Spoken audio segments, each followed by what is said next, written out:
The philosopher was also refused entry to the United States for 5 years under the Patriot Act, until the ban was revoked in 2010.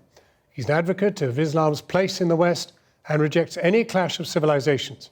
His latest book, aptly named Islam, aims to offer an understanding of both the history of the religion and its place in the world today. But some have questioned his links to the Muslim Brotherhood, an organization several leading Republicans want designated a terrorist organization. He joins us now. Professor Ramadan, let's take Tunisia. This surely is in danger of becoming a clash of civilizations. You have an Islamist-inspired gunman who kills Western tourists, resulting in a complete collapse in the Tunisian economy. Radicalization rises and bang, pop goes the weasel.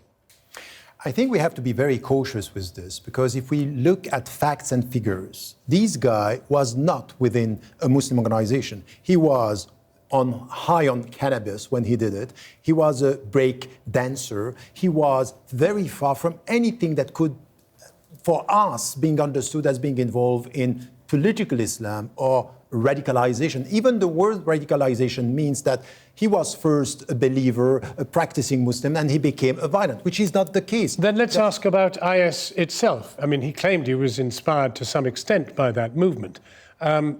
Is that an Islamist? Is it part of Islam? These people, yes, I cannot say they are not Muslims. And I'm not going to say it has nothing to do with Islam, because they are quoting verses of the Quran. As a Muslim scholar, what I have to say is that I have to condemn what they are doing, and we also have to look at the way they are dealing with these people around the world. All the people who are being involved in terrorist attacks in France or in Tunisia or elsewhere in the world are people who are not connected to any religious organizations. So fact and figure are important. They are Muslims, but you can have a distorted understanding of Islam. And for us as Those Muslims, in Paris visited the mosque.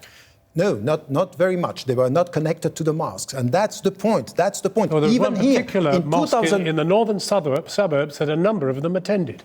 Yes, they can go once or two, but they are not connected to a Muslim organization. And what we have How can you be sure? Because these are the facts and the figures. We studied the profiles of the people, and what we had is 80% of the people have less than 6 months of practicing and knowing Islam. Right, and some of them are just, the guy, we didn't know who he was, and he was, even his family say, it's not possible that he was involved in religious things. Let's go to the Muslim Brotherhood then. After all, there was an organization voted for by the people of Egypt, eventually denied power by the military and the West. And Mr. Trump intends to try to ban the Muslim Brotherhood as an organization.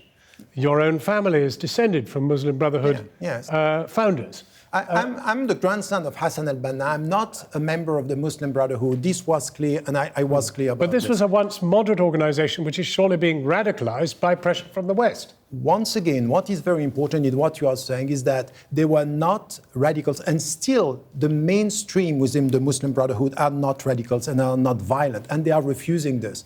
And my take is, even if we don't agree with them, even if we are against their ideology, we can't support dictators radicalizing some of the youth in the streets. And even, by the way, when you are talking about Egypt now, it's as if it's the Muslim Brotherhood versus Sisi. No, that's not true. That's a lie. What is happening in Egypt today is Democrats. They are people who are secular or Islamists saying that this is a dictatorship. Shame on us in Europe or in the West, supporting a dictators, not being able to say, if we stand by our principles, well, how are you going to say, combat people like Trump who think that they are the menace?